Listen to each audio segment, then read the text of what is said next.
Ilang araw na kasi patay ang ulo. Pero ano pa yan? Pwede pa yan. Hindi pa talaga tumakain. Ano to? May sabon. May sabon siya. Kasi bawal ano yun. Hindi, ano? Bawal talaga. Sabon lang. Dami oh. Yan yung ano yan. Kasi na yan dapat. 25 pesos. Dalawa na. Wala.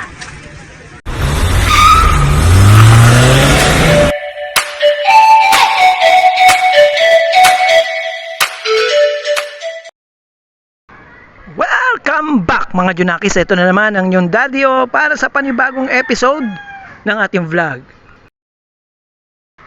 And today, nandito tayo ngayon sa Robinsons Easy Mart, Pembo, Makati City upang alamin ang naganap na insidente ng pagkasunog ng branch na to.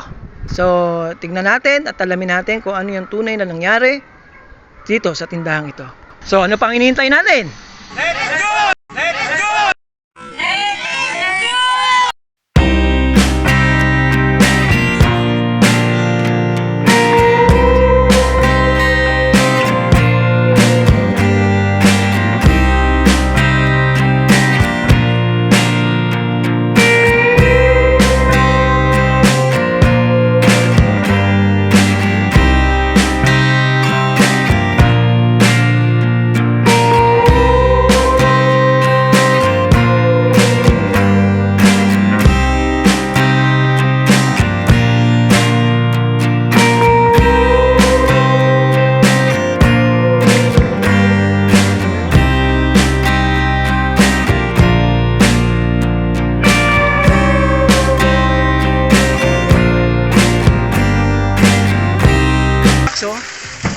Snacks, mga candies, biscuits, including ano yan, sanitary napkin. Eto, mga spam. Piniritong spam na to. No, hindi mo na kailangang lutuin to dahil luto na siya, oh. Mahirap na po eh. Baka Sisi na yan. Ayan, oh, mga Ready to eat. Ready to eat na siya. Spam. Ayan, oh. Ang dami. Malinis yan, pwede na lang. Ito naman, nire-rebox. Ayan. May taga-rebox, may taga-hakot, merong taga-plastic, tapos dito naman yung taga-hakot. Ayan, oh, laki ng tiyan, oh. So, what's up? Ayan, dito nila iniipon kasi sako-sako na yan. Ayun, oh. Dito naman, mga nagpa-packaging. Lahat yan for pull out ng insurance.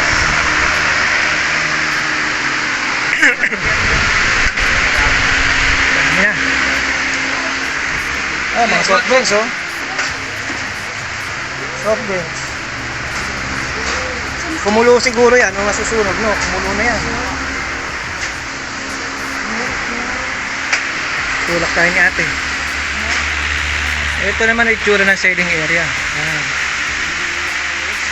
Ayan, yung mga items na yan, for pull out lahat yan. Ayan. So, continuous din yung cleaning. Continuous yung hauling ng mga items.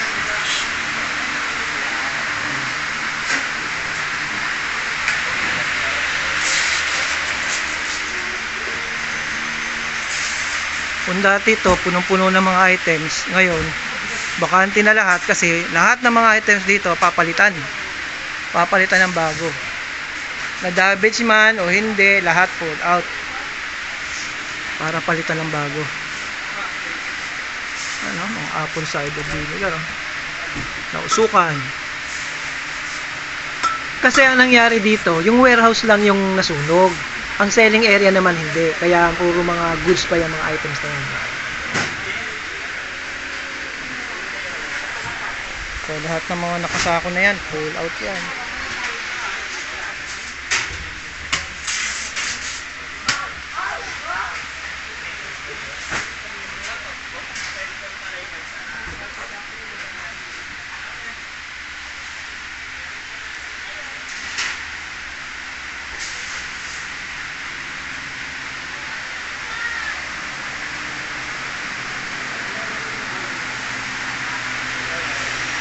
including dito sa fresh. Ayan, yung hot dogs na yan, ice cream, pull out lahat yan. Tapos dito sa fresh area, ayan, pati mga itlog, pull out lahat yan. Yan, yung mga Yakult na yan. Nauna nang pinull out yung mga yung mga meat, saka poultry. Pull out na yon.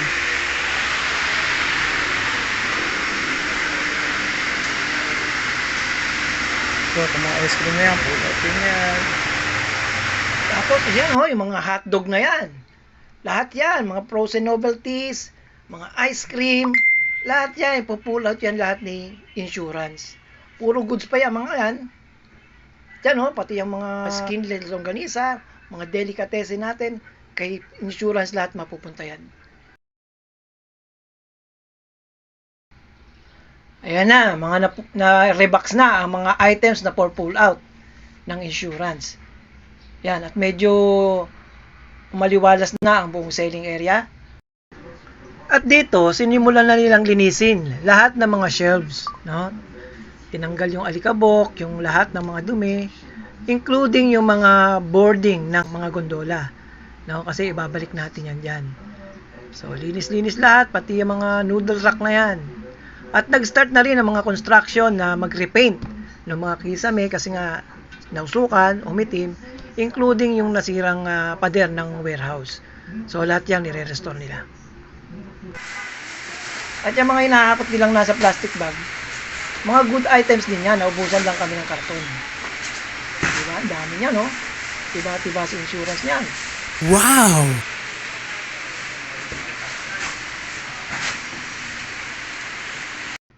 At eto, after 1 week, eto na itsura ng selling area.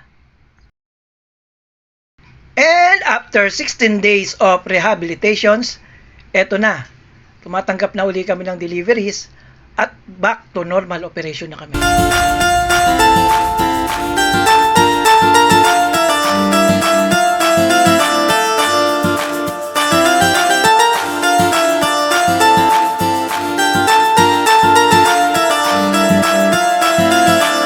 Hindi pa man natapos ma-restore yung lahat ng mga equipments like aircon, walk-in freezers and chillers, ay nagawa naman ang paraan yan. At 24/7 naman nila itong ginagawa ng dire-diretso. At dahil sa mga effort na to, ay masasabi kong Robinsons Easy Mart Pembo is now back to business.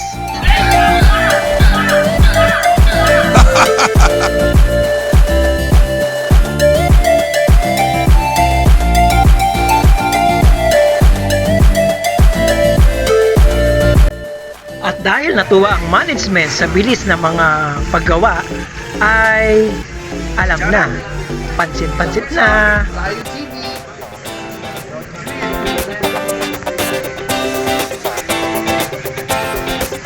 Wow! Sarap ng pansit ni Mami! Is in the neighborhood. You wanna go? We definitely should. Tasty treats and fresh and healthy food. No reason to feel busy. Everything's now easy with Robinsons Easy Mart. Your store.